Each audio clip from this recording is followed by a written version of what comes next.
most important. They're the only ones I'm going to really talk about in the series. Once you get to the third, fourth, and fifth Great Awakenings, if those are Great Awakenings, it's very much diminishing returns. Very much diminishing returns, so we're just talking about the big major stuff. All right, let's get to it. So when we last left reality, when we last left history, it was the end of the 18th century, end of the 1700s, end of the 1600s, America is going into a new century. The colonies are doing well. If you need to think about one thing that really makes you understand the background for all this stuff, is what happens to the population in the colonies as a whole. So the 13 original colonies, by the time you get to 1700, all right, so from 1700 to 1750, first half of the 18th century, the population quintuplets. I'll repeat that. The population quintuplets, 5 times as much. Combination of mortality rate going down and the population immigration coming in because the colonies are very, very, very financially successful. So if the mortality rates are relatively equal as they are in England and there's a chance for you to get money, people are going to start moving in. So the population goes up pretty much across the board 4 to 5 times as much. Some areas get higher population numbers, others don't. Now for the churches that are already established in America, this is both a gift and a curse. This is a gift and a curse. I just want you to imagine if all of a sudden 5 times the amount of people moved into Albany. All of a sudden we moved up to 6,000 people here in Albany. That would be a gift and a church. A gift and a curse for a church. It would definitely be a gift and a curse. It's like, wow, we have more and more people we can reach, but also, what is it doing to the underpinnings of our town? You know, who are these people? Where are they coming in from? What do they believe? What are their beliefs? That sort of thing. And that really comes into play with these people. And the nature of the sermons actually adjusts quite a bit. The nature of the sermons adjusts quite a bit because they're seeing what is successful. They're seeing what is successful, what is getting people to come to their churches. Once again, imagine our church. Imagine all of a sudden, we got 5 times the amount of people. Like, we had Youth Sunday today. Imagine all of a sudden we have 5 times the amount of people. Well, we put down more Youth Sundays in our calendar. Like, hey, we're bringing 5 times the population. We got like 500 people in here. That'd be awesome. Let's keep it going. These churches do the same thing. And so the revival that comes, we call it a revival. You can call it an awakening. I think a revival is probably a better term. The new surge of religiousy that comes out of this new population coming, and the church is adapting to the new population, is really going to radically change the religious nature of the United States. Last week, we just gave foundations, these were some of the Puritan beliefs. And the term I'm going to use is going to sound weird, but just stick with me for a second. The First Great Awakening truly makes churches in America American. Let me break that down for a minute. It makes it American. All the denominations we talked about last week, these are European denominations. The Baptists started in England. The Anglicans started in England. Catholics started in Rome. Well, they don't really start, but yeah, sure. They started in Rome. All of these have strong ties to England. They pretty much are in Europe in general, but England because it's English colonies. They're not truly American. Does that make sense? They're pretty much emulating what is going on over across the ocean. But now with the Great Awakening, you have something that is not replicated in Europe. It is not replicated in the Old World. And the impact it has on the colonies, on the churches in the colonies, makes them somewhat unique. This does not mean it is a different form of Christianity. It does not mean it is a better form of Christianity. It is a different form of Christianity. Something I talk about in my classes all the time, actually something I probably said last week, is that you cannot divorce time and place from religious belief. Does that make sense? Even if you're believing the exact same things, how it's practiced can be radically different. And the Great Awakening is a primo example of that happening in America. Make sense? Cool, let's get going. So prior to the First Great Awakening, you don't have many, I was about to say the word national, colonial religious figures. Does that make sense? You're going to have religious figures that are only very important in their local area. In their local area, you don't have, I'm going to say nationwide, but I mean colony-wide, across the 13 colony religious figures. In fact, it's really not until the First Great Awakening that you have any figures, aside from like the king, that is known to everybody in the colonies. Not necessarily a specific colony. But there are 2 pre-Great Awakening religious figures I do want to talk about for a little bit, because they're very important for the foundations of what's going to come later. The first one is Solomon Stoddard. Solomon Stoddard, seen here. He is an early 18th century guy, so 1700s, early 1700s. He is the minister of Northampton, Massachusetts. He is a Congregationalist minister, so offshoots of Puritan, in Northampton, Massachusetts. In this time period, it is a separate city from Boston. If you were to go to Northampton nowadays, it is part of Boston. It is pretty much incorporated into Boston. I think it was maybe 5 miles away from Boston in the colonial times, which is even closer than Hammond is to Albany. So it's it's like from Albany to Holden. So very, very close. He is the minister for, check out how long he is the minister, 57 years. He is the minister of his church for 57 years. That means he's doing those 2-hour sermons twice a Sunday for 57 years. That's how he gets his influence, by sheer longevity. He is there forever. Now, because he is very, very well respected, because he's been there for 57 years, he can make some changes of theology that other preachers couldn't. He can maybe wiggle things a little bit. And one thing he talks about is, remember the halfway membership we talked about? He's like, we don't need that anymore. He's like, we can just lower the bar for entry. He says, if you want to take communion, come on, take communion. He's like, you don't need to be an affirmed member. You don't have to be confirmed. You don't have to be a member of the church to take communion. He's like, if taking communion is going to give somebody religious, what's the word we're looking for here? Security, comfort. He's like, that can even be a conversion thing. You know, if we let them take communion, they have the Lord's Supper, they eat the bread, drink the wine, and they will believe, oh my gosh, my soul is cleansed. Who are we to stop them from doing this? Who are we to stop them? This is something that is not felt by most of the Puritans, but however, because he's been there for how long? 57 years, he gets away with it. He gets away with it, saying basically, anybody can take communion. Anybody can take communion. That's still debated in different denominations. I know Catholics, for instance, you have to be confirmed. I mean, I don't think they're going to ask for your papers if you go to another parish, but you have to be confirmed. I know Methodists are pretty big about anybody can take communion. Baptists, it kind of varies from church to church, but still, the idea that anybody can take communion, one of the holiest, highest rites in all Christendom, is a big deal for the time period. He is also advocating, because once again, he's been there for 57 years, more autonomous control of the church. He's saying maybe we don't go to England all the time. Maybe we have, now he's not talking about the Baptist model, like the church is completely autonomous, but he's like, maybe we have more local associations. Maybe we talk about more local, maybe you have a Massachusetts one, maybe each colony has its own little state board. If that sounds kind of familiar, should a lot of other denominations do this idea of the state board for their religions? His big deal thing, the big thing that he really pushes, that is very much in contrast to other Puritans, and really gets reflected later on by the First Great Awakening, he is probably the first American religious figure to really push the idea of converting the lost. He is the first one to really push the idea hey, we want conversions. We want people to come in who are sinners, and we want them to get converted, find religion, maybe they take a baptism, maybe they hear some awesome preaching. I've been here for 57 years, I can get away with this sort of stuff. He says, we need to convert the lost. And remember all the things we said about last week, about how nice are hey, we are the elite, we are the elect, we are here to reaffirm everything we already believe. We're not really here for conversion. If we do have conversion, it's basically we want to affirm that this is who we are. We'll kick you out if you don't have to pay your pew fees. He's like, oh, no, you don't need to be doing that. Really emphasize on converting the lost. His emphasis upon converting the lost is really reflected in his grandson. His grandson is actually the one who takes over I was about to say the throne, the pulpit. The pulpit from his grandfather after 57 years of active service. His grandson is a name you've probably heard before, we're about to talk about in about 4 more slides, a man by the name of Jonathan Edwards. Jonathan Edwards is the grandson of Solomon Stoddard.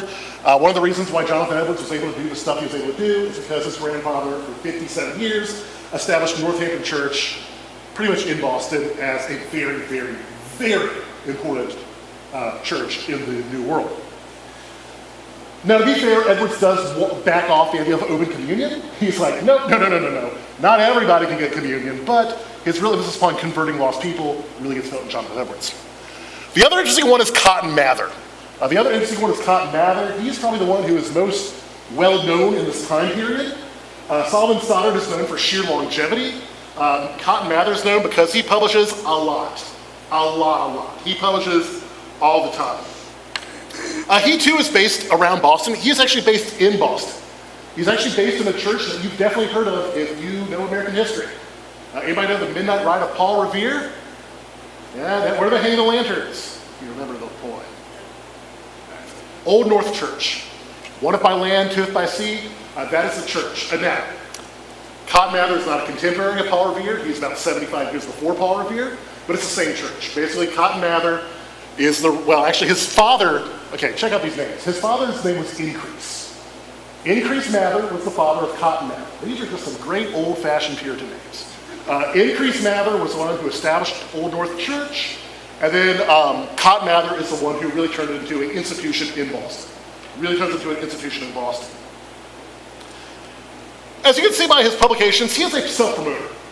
He is very much a self-promoter, as big of a self-promoter as you might get in this time period. He is publishing all the time. He is publishing all his time, and he's publishing everything. He's publishing everything. We'll talk about his publications in a second.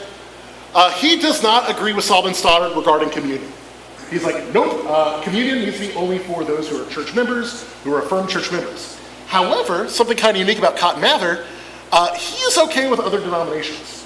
He's actually okay with Baptists, which is crazy remarkable for the time period. He's like, you know what, Baptists are okay. He's like, Baptists, they're okay. Pretty much every other denomination, they're okay. He has no real contention with other denominations.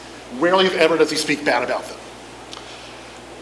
But what he does do a lot is publish. He publishes a lot. He publishes his sermons. That's pretty normal. He publishes his diaries. Less normal. Publishes his musings. Publishes attempts of poetry, which is actually quite, don't read it. And he's also very okay with the supernatural. He is incredibly okay with the supernatural, loves the idea of the supernatural.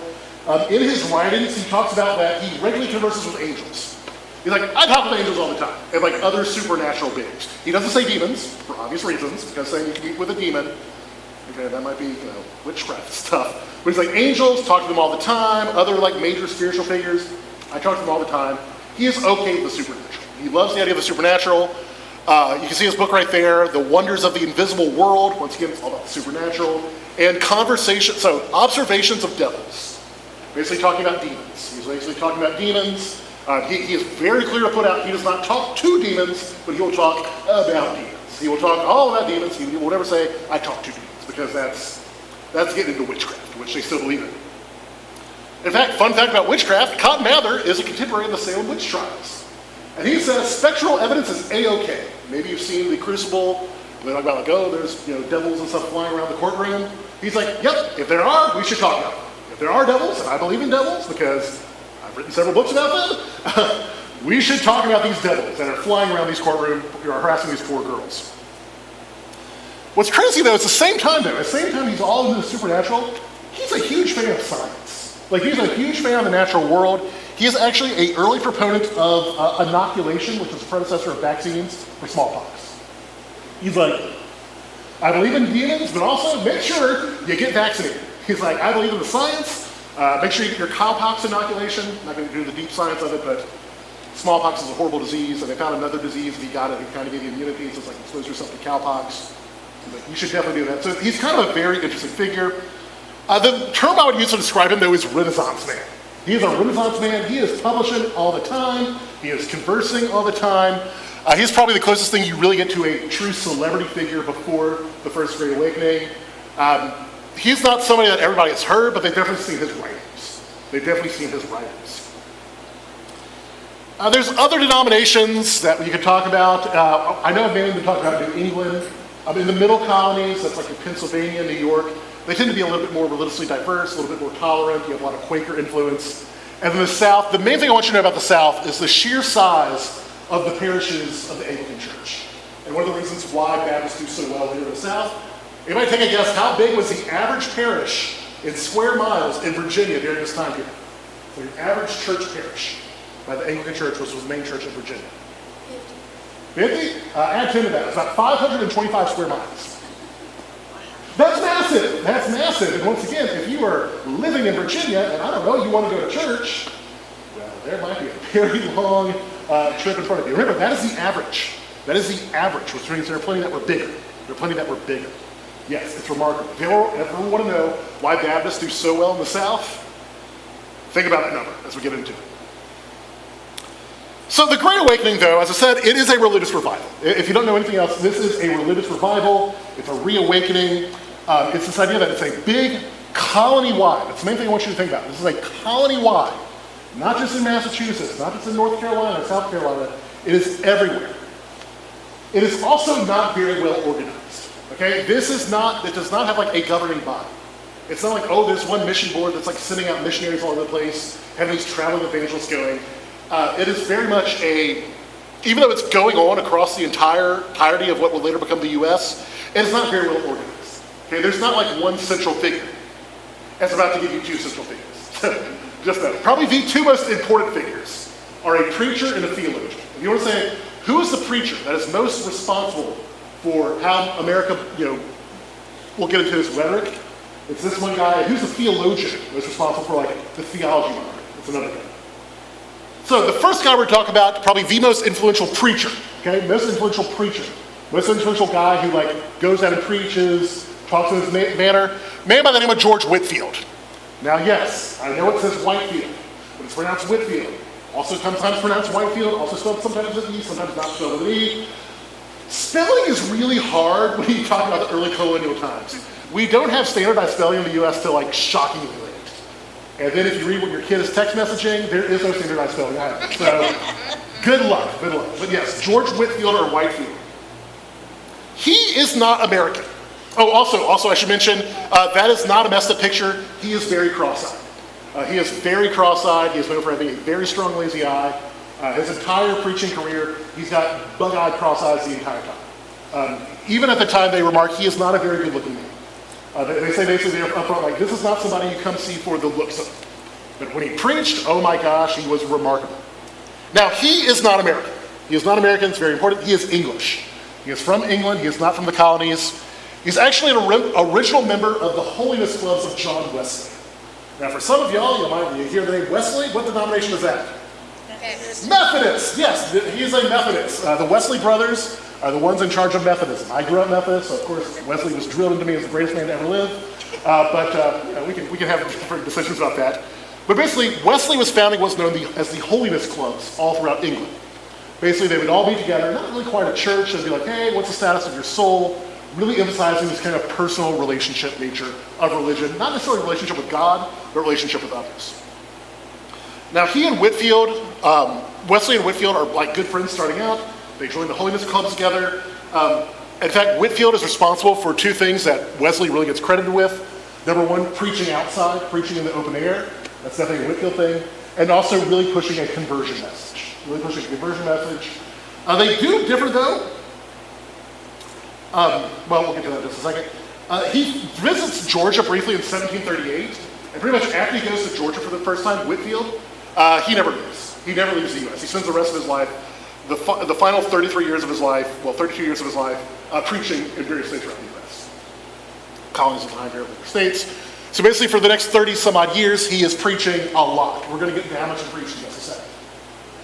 However, shortly after he goes to America, he actually splits with Wesley. He splits with Wesley on that good old-fashioned thing we've talked about so much before, Calvinism versus Arminianism. Remember that? Predestination versus moral free agency? Yeah, Whitefield is a Calvinist. Whitefield believes, no, God decides if you were saved or not. Wesley is like, no, maybe the individual soul has a chance to decide if you're saved or not. They literally split. They literally split about this. It was very contentious for a while. They split in 1741. They never really reconciled. They are on friendly-ish terms for the rest of their lives, but I would call them more frenemies than anything else. Definitely frenemies more than anything else. Definitely a lot of contention. Now, Whitefield is a preacher. He is not a church leader. Does that make sense?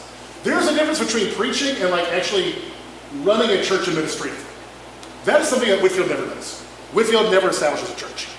Whitefield is never about, I know some of you are involved in church administration. There's a lot of things that go in here other than Sunday morning, right? And everybody's nodding. Sorry for the live stream. People are nodding. There's a lot more stuff that goes on here.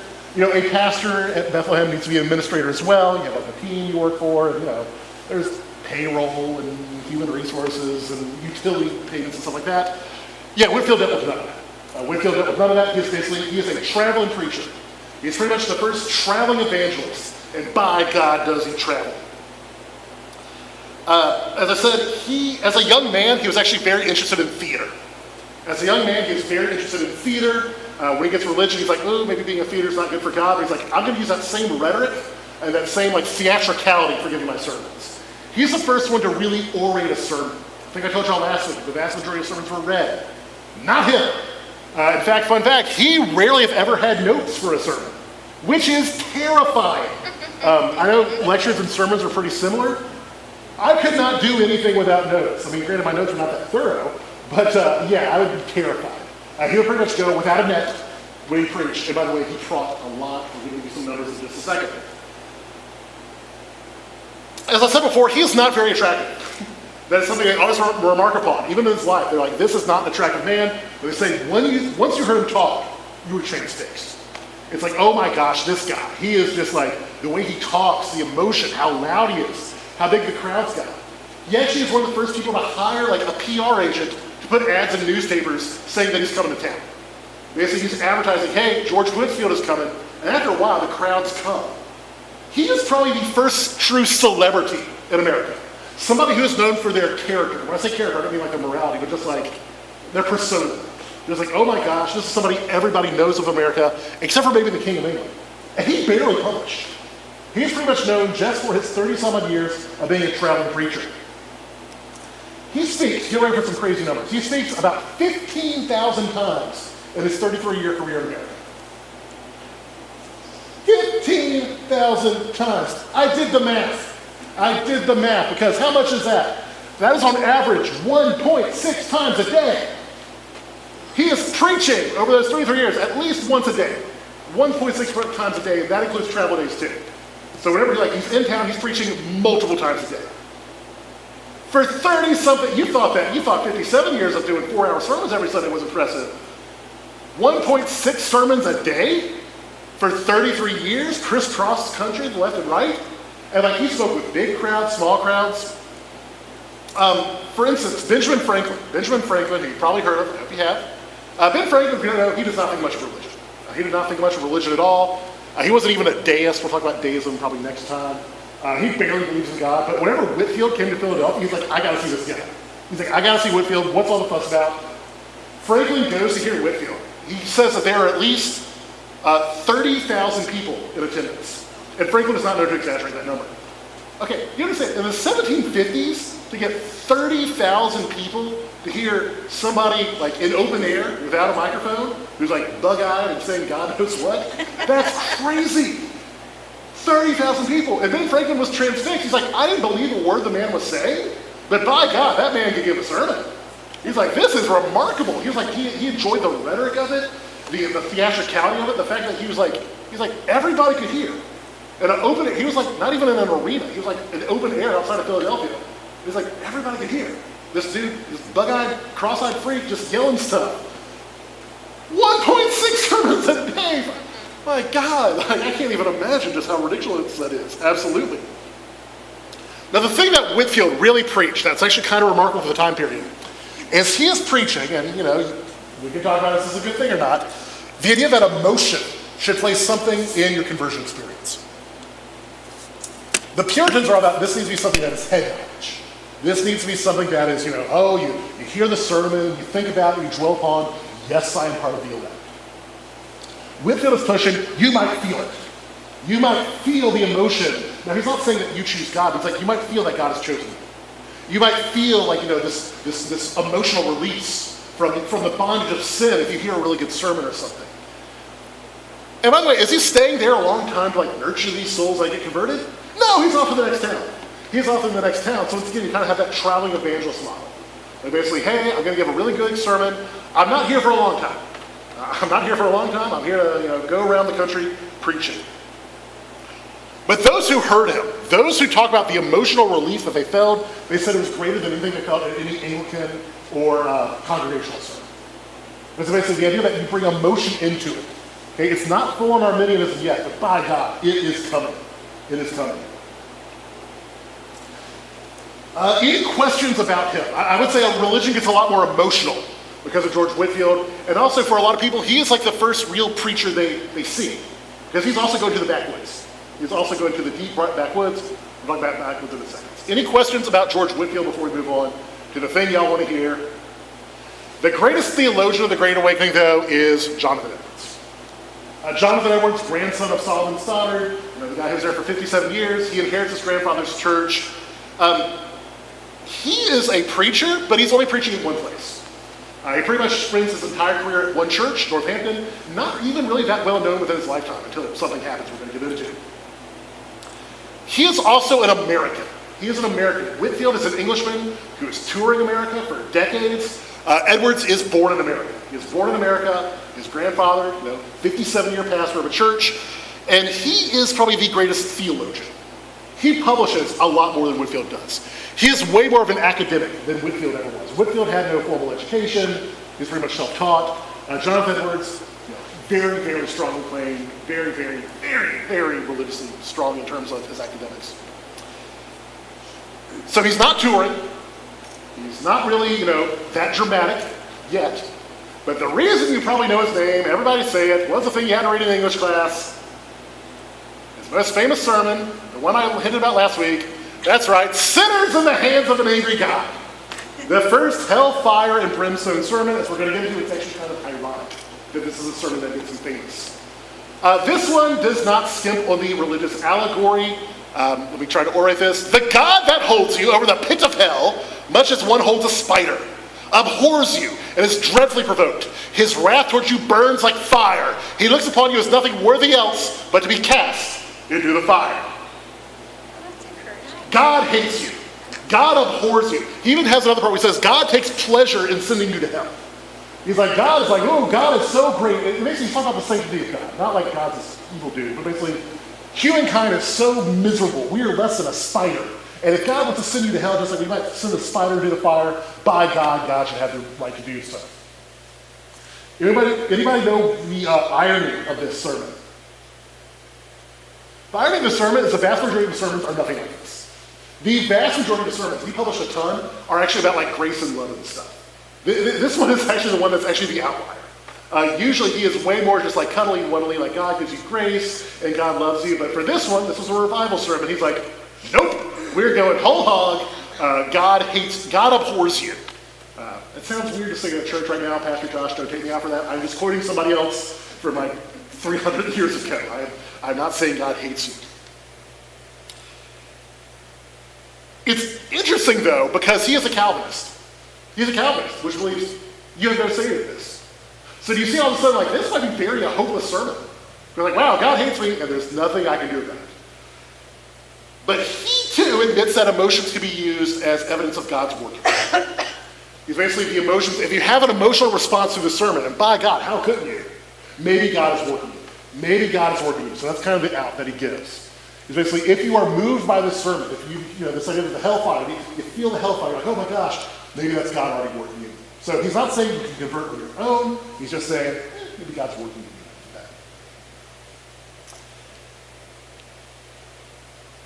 The emotional state is what most people emulate him in later. As I said, he's probably the most influential theologian because most people are going to take his his content and Whitefield's rhetoric. If you talk about your stereotypical traveling evangelist, your traveling hellfire preacher evangelist, yeah, that's what they're doing. They're giving that Jonathan Edwards, you stink, and also that George Whitefield theatricality.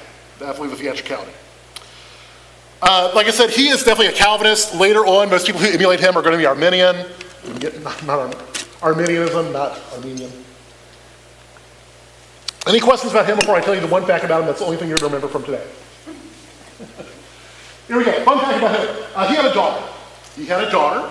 His daughter married a man by the name of Burr. The grandson of Jonathan Edwards is Aaron Burr. You might know from Hamilton, Vice President of the United States. Yes.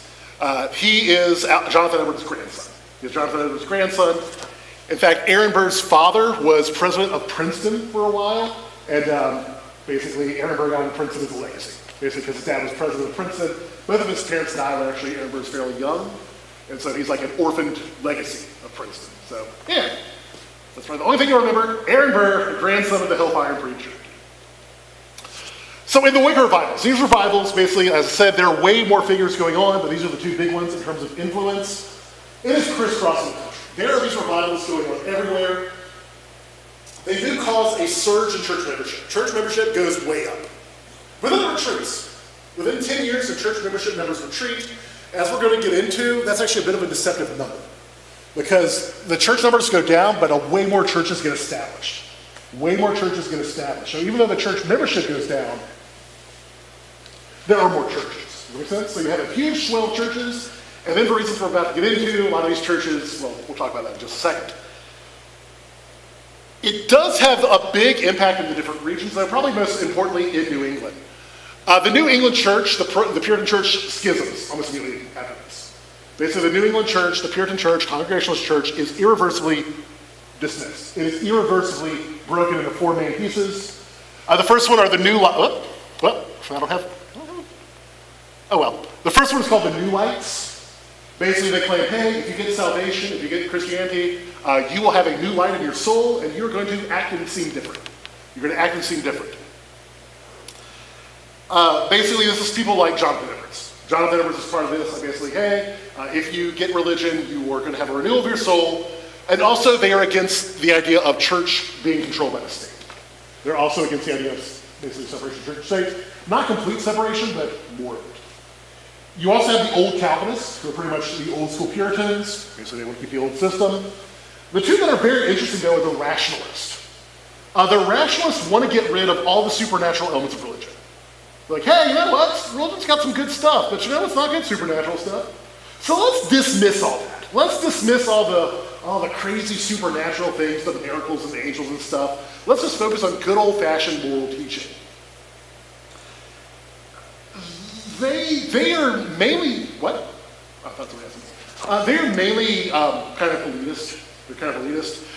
Elements of the rationalists, though, later become the Unitarian Church, which is actually still around.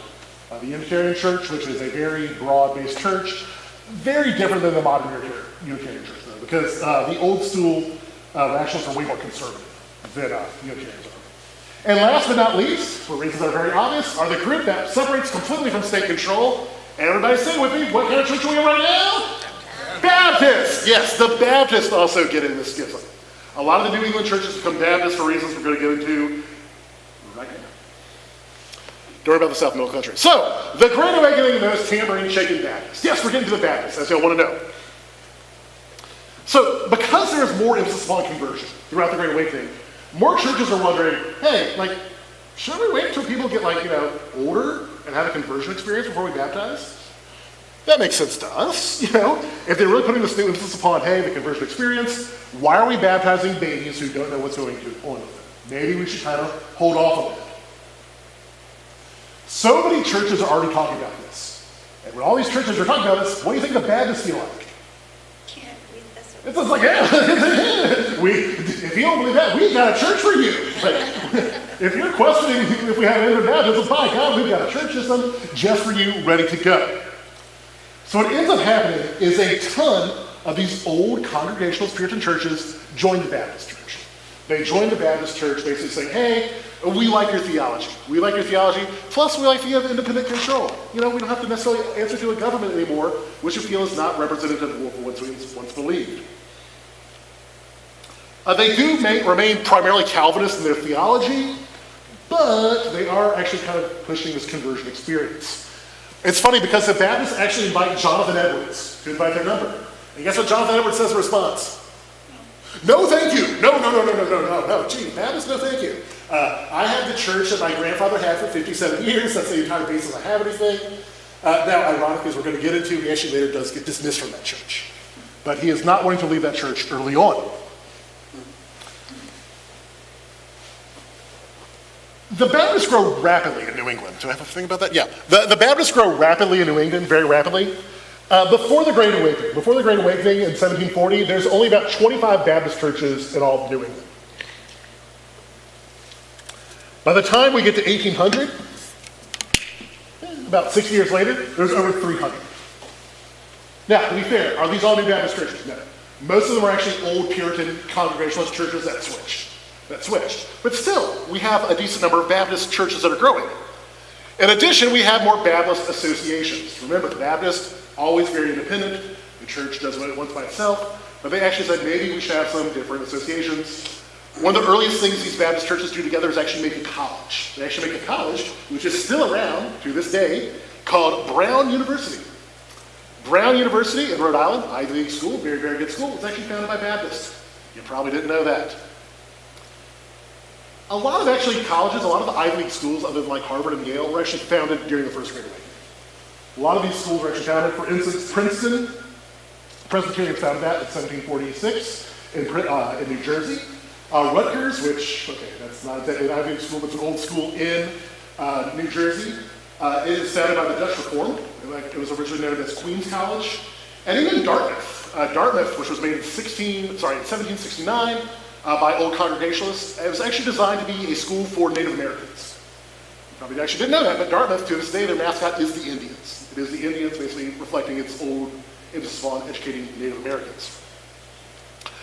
But the biggin, Baptists in the South. Now, I need to put this up. There are no Southern Baptists when I am talking. Baptists in the South. Everybody say Baptist in the South. Not Southern Baptists. Completely different thing. Okay? The South grows more than anywhere else of Baptists for this very reason. Because of the nature of the Baptist churches. Because remember, how big were those parishes for the Anglican Church of Virginia? Big. They were very big. The Baptists do amazingly well. The first Baptist church in the South was actually formed in 1750 by a man by the name of Shubal Stearns. This Shubal Stearns right here. Shubal Stearns is a New England guy. He's a New England guy who comes down to North Carolina as kind of a, what's the word I'm looking for? Like intercolonial mission trip, I guess. He's like, hey, our Baptist idea of having little autonomous churches might do really well in the South because, they have people, there's a lot of space, and if you can just found a church without really needing anybody else, maybe they can do something with that.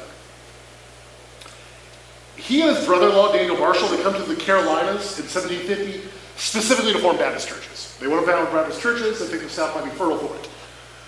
I don't think they realized how fertile it was going to be. In 1755, they have enough people to establish a church in Sandy's Creek, North Carolina.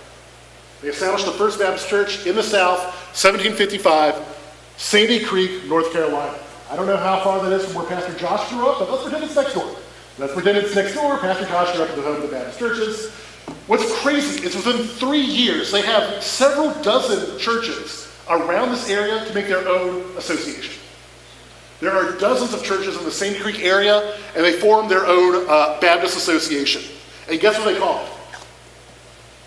The Sandy Creek Association of Baptist Churches. Very literal, these people. Once again, you go from one church to several dozen in 3 years, it's clear that model is working. It's clear that model is working. They've got, hey, if you want to form a Baptist church, you really don't need anything. You don't need permission from the Pope or permission from the Anglican Church over in Canterbury. You can just found it. If you have people who want to found a church, you can found a church. I know Albany just celebrated a big anniversary. Not Albany, Bethlehem Church in Albany. If you notice, the original members, they were just like, hey, we want to found a church. You can found a Baptist church whenever you want, however you want. By the time you get to the early 1770s, okay, how long is 1770 from 1755? 15 years. Within 15 years, there are several thousand Baptists within the Carolinas and Virginia. You go from one church to 15 years having several thousand. Several thousand, not churches, but Baptists. Probably hundreds of Baptist churches. They grow like ants immediately. They just start sprouting up like mushrooms all over North Carolina and the Virginias. They haven't even gotten into the deep south yet. Now, why are they so successful? One of the reasons they are so successful, that's not why. They really push the idea of the farmer preacher. They love the idea of a farmer preacher. What pray tell is a farmer preacher? Well, it's somebody who labors in the week of their own job, with their own fields, and on Sunday they preach. You ever heard of a bivocational pastor? They are pushing that very strong. They're saying that is the best type of pastor because why? It saves money. It saves money, and also it makes your structure a lot easier. Because think about it, and I'm not speaking ill against the pastors who are monocultural, who are vocational. They're like, if you're paying for a pastor, that gets pretty expensive quickly. You got to pay for the housing and the utilities and health insurance and stuff. As opposed to, you figure that out on your own, and we'll see you on Sunday. Much lower bar to entry for that. Also, you don't have to have as much expense for paying for a pastor. That really gets pushed. In addition, they are kind of pushing the idea of the yeoman pastor, which means you don't have a lot of formal education. The Anglican Church is big. Yes, there's a bird. There's a bird up there. I don't know what's going on. Guess the bird does not like me talking. Well, too bad, bird. They are pushing the idea of basically the yeoman pastor The Anglican church and stuff, you have to have like schooling to become a pastor. Same thing with a lot of the Congregationalists up north. I think Baptists like, no, you can become a pastor. If the church calls you to become a pastor, you can become a pastor. Schooling is great, but sometimes we say, you know what? Schooling is not great. Maybe that's going to interfere with you. Maybe God's going to speak better through you if you don't have all that fancy learning getting in the way. So they really push the idea of the bivocational yeoman pastor, really a farmer pastor is like the ideal. Like, Monday through Saturday he's plowing his fields, and then on Sunday he's there preaching, and then he goes back to his fields. Now if anybody needs like pastoral hope during the week, man, you're kind of out of luck. You're kind of out of luck. Just do it on your own. But do you see why this model works really well in the backcountry? The Baptists are exploding in the backcountry. These are not part of the coastal elites. In fact, the coastal elites hate these Baptists. They think you're not listening to your betters, there's no autonomous control, there's no oversight, you can believe whatever you want, because could the beliefs get kind of wacky pretty quick if you're just like, hey, we're in the middle of nowhere and there's no oversight, and our pastor may not even be illiterate. Oh yeah, they have plenty of illiterate pastors in this time period. Yeah, they definitely have some issues for them. So what ends up happening?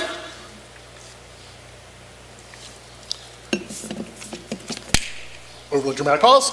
Persecution! Persecution, yes. Like the New England colonies and southern colonies began outlawing Baptists. They began outlawing Baptists with basically the punishment for being a Baptist being whipped, or in the case of this young man right here, pretty much a predecessor of waterboarding. Pretty much a predecessor of waterboarding where they hold them underwater, kind of like an inverse of a baptism. It's actually a mocking way to mock Baptists. Like, oh, if you love being baptized so much as an adult, let's throw you under. Oh, we thought you loved that. Yeah, pretty brutal stuff. The baptism is torture. I don't think that's something we're going to do very much on Sundays. Regardless, the Baptists grow tremendously in number.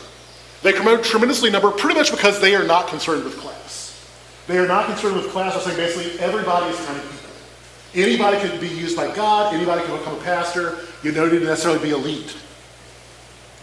Now, it's kind of interesting, though, is even though there are Baptists in the South, everybody say not Southern Baptists. Even though we have Baptists in the South, Northern Baptists look down upon these Baptists in the South. Even though they get established by the Northern Baptists look down upon these Baptists in the South, basically saying, y'all are too emotional and too undisciplined. Basically saying, hey, up here in the North, most of us are former Congregationalists. We established Brown, for God's sake. Plenty of our guys went to Harvard. And y'all are out there in the wahoos of backwoods North Carolina saying, y'all have to be the same equal level as us. Which theoretically they do based upon the Baptist structure of all autonomous churches. Ordination within a Baptist church comes from the church. Y'all are probably familiar with that, right? Yeah, within a Baptist church, you get ordained as a preacher. Basically, a church has to call you a preacher. Still to this day. Still, regardless of this, they still say, you know what? Us Baptists, we believe in Calvinist principles. Yes, Baptists still Calvinists in this time period. And we should have interdenominational cooperation. Keep this in the back of your head because next week it's going to come to destroy the Baptist church. This is where the Southern Baptists actually come from. It's a schism that happens because of this. The idea is we should work together. Actually, I'll give you a little sneak peek of that real quick. It's the idea that you can be part of the membership but not the leadership.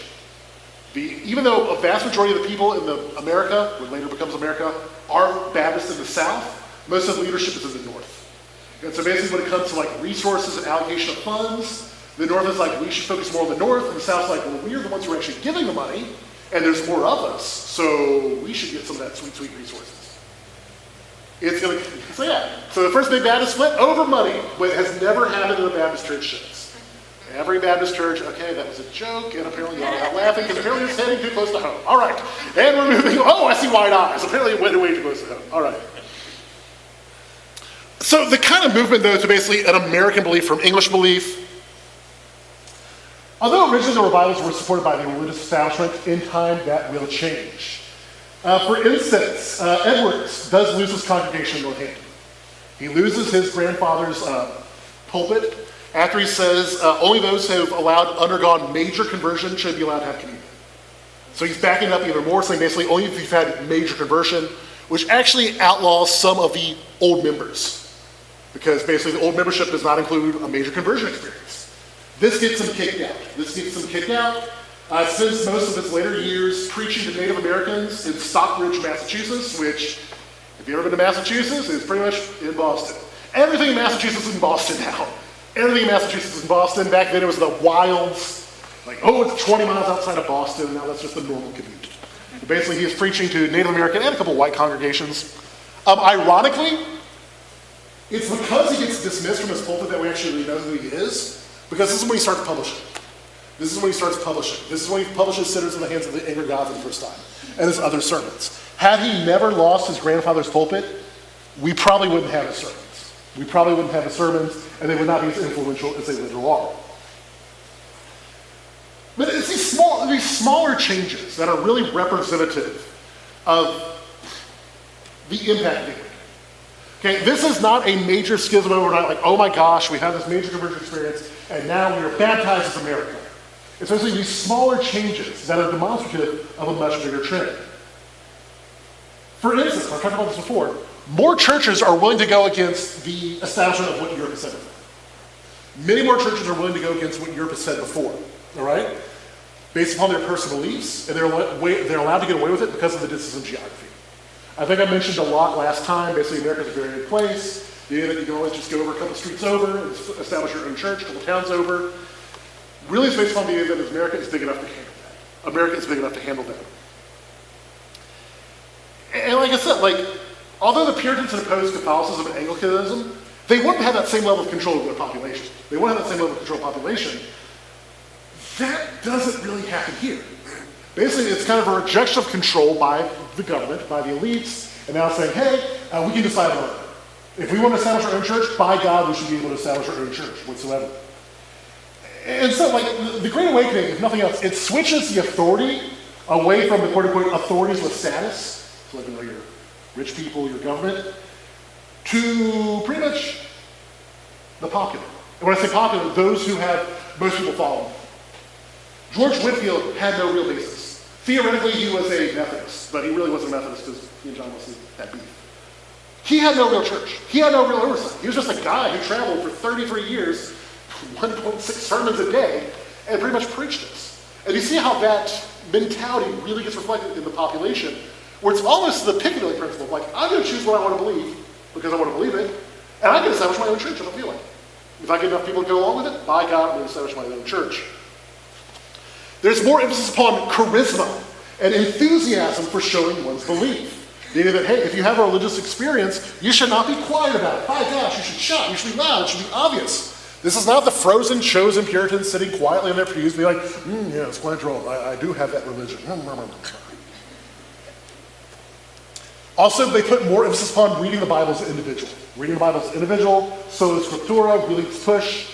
The idea that you should not just rely upon your pastor's interpretation of the Bible. By gosh, you should be reading the Bible yourself. That is one thing, if you listen to Whitefield, which I don't recommend, he is pushing very much read the Bible for yourself. Don't listen to anybody else. The Bible is able to be understood by yourself, and if you can't do it, the Spirit of God is going to help you understand it. The Spirit of God is going to help you understand it. It does not happen solely because of the Awakening, but it's basically America being more willing to assert its independence and religion from Europe. And you see how it's very quickly, if you're saying we are having a religious independence from Europe, maybe we do other independences too. In fact, we're going to talk about that right now. Like I said, the emphasis on individual piety gets very, very, very strongly pushed. Okay? It is a truly national event. I know it's colonial at the time, but this is something that's happening all over the colonies. Before this time, there is nothing else that is happening the same way in Massachusetts and in a place like Georgia. But now it's happening everywhere, okay? And not only that, we have letters between the ministers who are around, even those who are not involved in the Great Awakening, who are like, how do we deal with this? Our congregations are going to go hear Whitefield. Should we do some Whitefield stuff? Do you see how that still kind of happens in churches nowadays? I don't know. If there's a big tent revival over there, and a lot of people go to it, it's oh, maybe we should, if we're getting numbers, what are they doing? Should we change our worship music? Should we change the preaching style? And stuff like that. Even if you don't agree with it, you just have to recognize its popularity. And so even the pastors who are not a part of the Great Awakening have to reconcile. They have to acknowledge, by gosh, this is popular. People are talking about religion more than they have before. How do we deal with this? How do we deal with this, even if we don't like it? Even those who hate the Great Awakening are in constant communication with each other about how to discredit it. All right, so even if you like it or don't like it, you're still talking about it. I mentioned before, this is not happening in England. This is not happening in Europe. So it's also reflecting the idea that, hey, America is somehow different than Europe in terms of belief, which it's not really easy. Furthermore, the meetings allow for a melting pot. These meetings are very, very diverse, okay? You have immigrants, poor folk, Native Americans, even some African Americans, enslaved or formerly enslaved people, free people of color in the North are coming to like George Whitfield's meetings, okay? This is a true melting pot of everybody coming together to hear these sort of messages, And you see, by going to these sort of things, it helps in kind of dismissing a European identity and more of a quote-unquote American identity.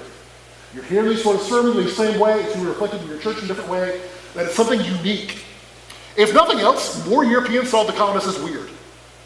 More Europeans, the European leaders of these churches say, wow, these colonists are weird. They are different. They're an other. And you get, if they think they're weird and different, they don't see solidarity with them, it's very easy to see them as a different country because they're acting very different. Also, there are some terms that get very, very well pushed with the American populace. And I'm not going to tell you, it's not a far stretch to get to these to the revolution. Because the Great Awakening ends around George Whitfield dies in 1770. George Whitfield dies in 1770. His death is often considered the end of the First Great Awakening. What happens like a couple years after 1770? 1776, it's not a huge stretch. But check out the language that is already being reflected in the colonies because of the Great Awakening. Check out terms like liberty. They're really pushing the idea, what is liberty? What does it mean to have liberty from sin?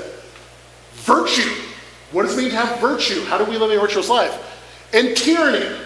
What is tyranny? And do you see that these terms are the same terms you learned in elementary school when you talked about 1776 and the Founding Fathers and you wore your buckle shoes and your three-corner hats? Yes, indeed. These terms are straight Great Awakening terms. Now, yes, I know they are also reflected in the rationals of the time, the Enlightenment time as well. But for the general population, they're not reading John Locke. But by God, they've heard George Whitfield. And so even though Locke might have been the one, all these other great philosophers were the ones that were really pushing the ideas of liberty and stuff. Your average colonialist heard it from the Great Awakening. And that was their definition. And that was the language that the Founding Fathers used to justify the independence and the rebellion to the American people.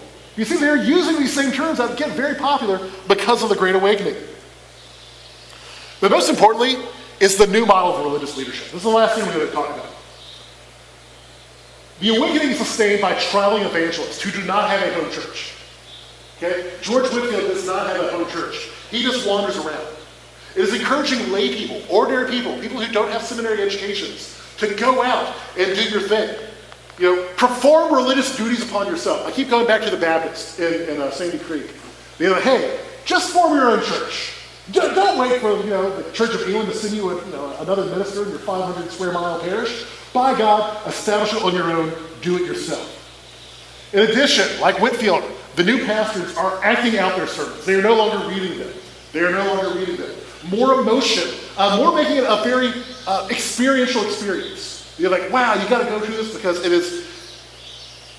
the content was not pushed as much as the theatricality. There's a reason why I did not give any samples of George Whitfield's sermons. Number one, he didn't write that many. But number two, you're missing the point. It's like reading great jazz sheet music. It's like, no, the improvisation is the fun part. You can't have a great jazz experience. Like, oh, here's the sheet music for Louis Armstrong trumpet solo. No, that's not as great as actually hearing it. It's the idea that religion must be an experience. You just can't read it. This message put forth says, it's not about the individual's prestige or status like it was last week. It's basically, can God move in you and can you have an emotional experience? Really pushing you that, hey, it is not dependent upon things like wealth or status. Now, it's not Arminian yet. It is still Calvinist, but it is coming. It is definitely coming. No emphasis placed upon the organization or the ecclesiastical source. It's all in the individual. And I think what I'm going to end with is what actually happens to George Whitfield after his death. A crazy thing happens to George Whitfield after his death, which I think is demonstrative of how this belief manifests within America, this kind of link between religion and the idea of the United States. You ready?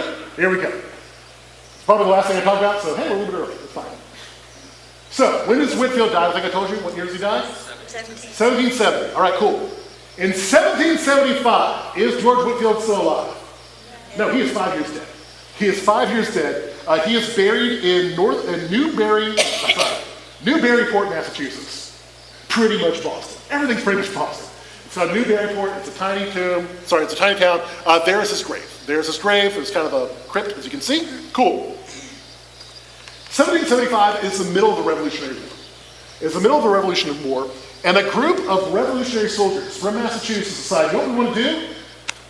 We want to get George Whitefield's spirit on our side. So they literally go to his tomb, they go to his crypt, of course his body's no longer there, it's been 5 years, but they take, no joke, his collar and his cuffs, his clerical collar and his clerical cuffs, and they pull it up on a standard to use as like a battle relic, almost like this old school like medieval Catholic relics. We got a piece of the true cross for the Crusades. They do that. They say basically George Whitefield's collar and his cuffs will bring us spiritual force. It's the same belief.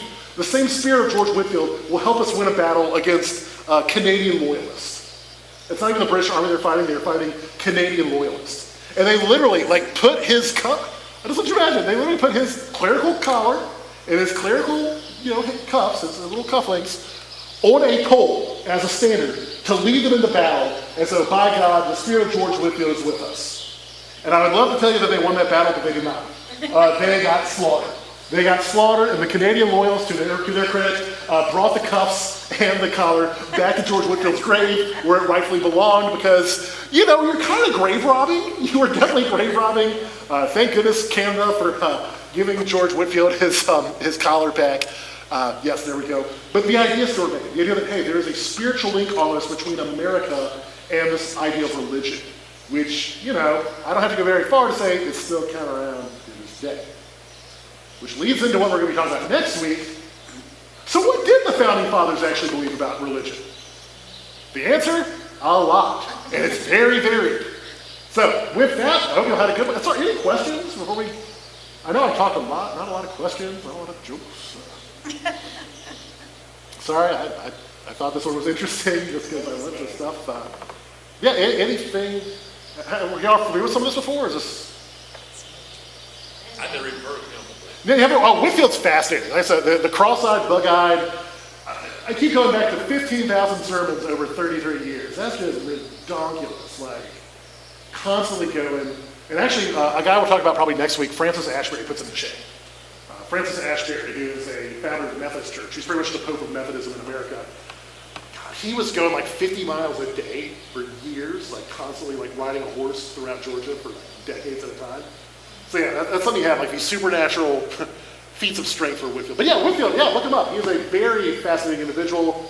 Like I said, for a cross-eyed former actor who has no real church, pretty much, like I said, you could read some of his sermons. I don't recommend it just because you're missing out on it. It's just the theatricality of it. But yeah, he's a fascinating individual. Well, hey, I hope you learned something more about the Baptists. Hopefully you learned something more about the Baptists in the South. Not the Southern Baptists, but the Baptists in the South. Interesting stuff. We'll probably talk about where the Southern Baptist Convention comes from probably next week. So. All right, so hopefully y'all have that. I think I have to shut off the live stream now, but thank y'all so much, and thank y'all again for coming. This has been fun. I enjoyed it. I don't know if y'all did, but I think it's a lot of fun. So. Yes? Hey, I have to tell you, I know I was falling asleep, Oh, that's okay. but it wasn't you. No, it's fine. Because I think it's very interesting. I do enjoy it. I don't know what happened. I think it was my big mouth. I teach in math class with the 20-year-olds. I have to put sleep all the time. It's not good. It's great. That's not an insult. That is not an insult. Thanks for sharing. I agree. I want to compliment you. I just couldn't help it. We had the sleeper up there? Yeah, the devil's out.